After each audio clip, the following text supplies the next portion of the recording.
بسم اللہ الرحمن الرحیم، اللہم صلی علی محمد و آل محمد۔ کعب بن اشرف یہودیوں میں وہ بدبخت آدمی تھا جسے اسلام اور اہل اسلام سے نہایت سخت عداوت اور جلن تھی۔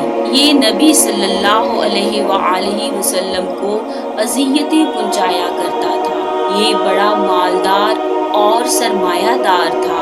عرب میں اس کے حسن و جمال کا شہرہ تھا اور یہ ایک معروف شاعر بھی تھا۔ اس کا قلعہ مدینے کے جنوب میں بنو نذیر کی آبادی کے پیچھے واقع تھا۔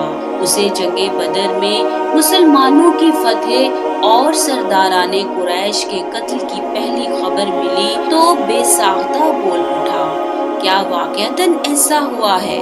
جب اسے یقینی طور پر اس خبر کا علم ہو گیا تو اللہ کا یہ دشمن رسول اللہ صلی اللہ علیہ وآلہ وسلم اور مسلمانوں کی حجب اور دشمنان اسلام کی مدح سرائی پر اتر آیا اور انہیں مسلمانوں کے خلاف بھڑکانے لگا۔ مکہ میں اس کی موجودگی کے دوران ابو سفیان اور مشرکین مکہ نے اس سے دریافت کیا کہ ہمارا دین تمہارے نزدیک زیادہ پسندیدہ ہے یا محمد اور اس کے ساتھیوں کا؟ کعب بن اشرف نے کہا، تم لوگ ان سے زیادہ ہدایت یافتہ اور افضل ہو۔ کعب بن اشرف یہ سب کچھ کر کے مدینہ واپس آ گیا تو یہاں آ کر صحابہ کرام کی عورتوں کے بارے میں واقعات اشعار کہنا شروع کیے اور اپنی زبان درازی اور بدگوئی کے ذریعے سخت اذیت پہنچائی۔ اس نے اپنی خبیث طبیعت کی بنا پر اسی پر اکتفا نہیں کیا بلکہ حضور صلی اللہ علیہ وآلہ وسلم کی حجب میں بھی اشعار کہنے لگا۔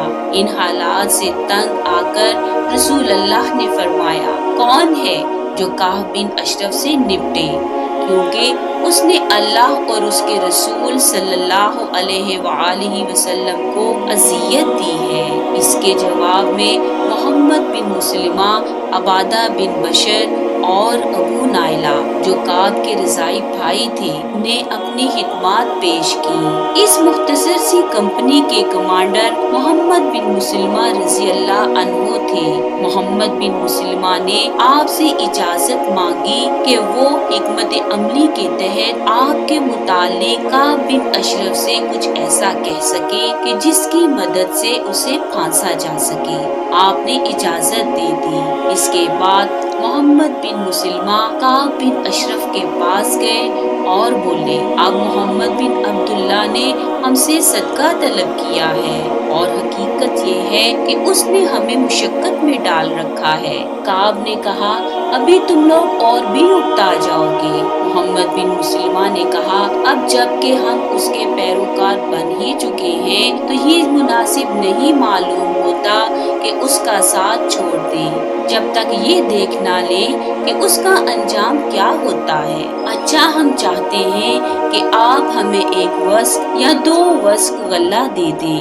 طے ہوا کہ محمد بن مسلمہ اپنے ہتھیار لے کر آئیں گے اور کعب کے پاس گروی رکھ کر غلہ لے جائیں گے۔ کعب محمد بن مسلمہ کے ہتھیار گروی رکھ کے غلہ دینے پر آمادہ ہو گیا۔ پھر ابو نائلہ کعب کے پاس پہنچے اور کہا کہ میں ایک کام سے تمہارے پاس آیا ہوں۔ کعب نے پوچھا، کیا کام ہے؟ ابو نائلہ نے بتایا کہ اس نبی کی آمد تو ہمارے لیے آزمائش بن گئی ہے، لوگ ہمارے دشمن ہو رہے ہیں۔ ساتھ یہ بھی بتایا کہ میرے کچھ اور ساتھی بھی میرے غم خیال ہیں، میں ان کو آپ کے پاس لاتا ہوں، آپ ان کو کچھ دے کر ان پر احسان کریں۔ یہ ایک منصوبہ بندی تھی تاکہ جب یہ لوگ ہتھیار بند ہو کر کعب کے پاس آئیں تو اسے کوئی شک نہ ہو۔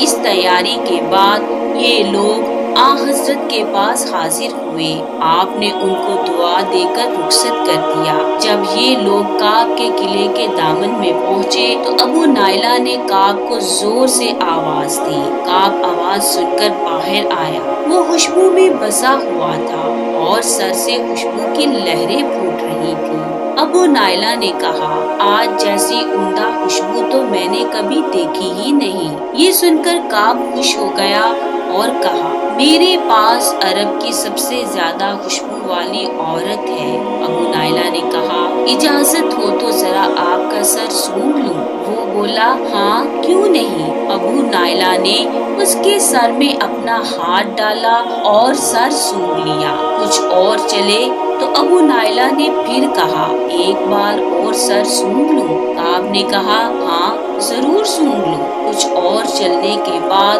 ابو نائلہ نے ایک بار پھر سر سونگھنے کی اجازت طلب کی۔ کعب تو مطمئن تھا۔ اب کے بار جب اس نے اپنا سر سونگھنے کی اجازت دی تو ابو نائلہ نے اس کے سر میں ہاتھ ڈال کر اسے مضبوطی سے گرفت میں لے لیا اور اپنے ساتھیوں کو کہا کہ اس بدبخت کا سر کاٹ ڈالو۔ کعب نے یہ سن کر ایک ایسی زوردار چیخ بلند کی کہ گرد و پیش میں ہلچل مچ گئی اور ہر طرف آگ روشن کی جانے لگی۔ ابو نائلہ کے کہنے پر بیک وقت کئی تلواریں اٹھی اور کعب کے سر پر جا لگی مگر کوئی کاری ضرب نہ لگ سکی۔ اسی وقت محمد بن مسلمہ آگے بڑھے اور اپنی کدال کا بھرپور وار اس کے سینے پر کیا۔ کدال اس کے سینے کے آر پار ہو گئی اور وہ دشمن خدا اور رسول اسی وقت فنار ہو گیا۔ اس کاروائی کے دوران حضرت حارث بن اوس کو بعض ساتھیوں کی تلوار کی نوک لگ گئی تھی جس سے وہ زخمی ہو گئے تھے اور ان کے جسم سے خون بہہ رہا تھا۔ یہ لوگ حارث کو اٹھا کر جلدی سے نکلے اور بنا کسی مقابلہ کے رسول اللہ کی خدمت میں پہنچ گئے۔ آپ نے اس بدبخت کا کٹا ہوا سر دیکھا تو اللہ کی حمد و ثنا بیان کی اور ان مجاہدین کو دعائیں خیر دی۔ رسول اللہ نے حارث بن اوس کے زخم پر اپنا لعاب دہن لگا دیا جس کے بعد ان کا زخم بالکل ٹھیک ہو گیا۔ اللہ کریم گستاحان رسالت کو جہنم کا ایندھن بنائے اور ہمیں آپ کی پیروی اور اطاعت کرنے کی توفیق عطا کرے۔ اللہم صلی علی محمد و آل محمد۔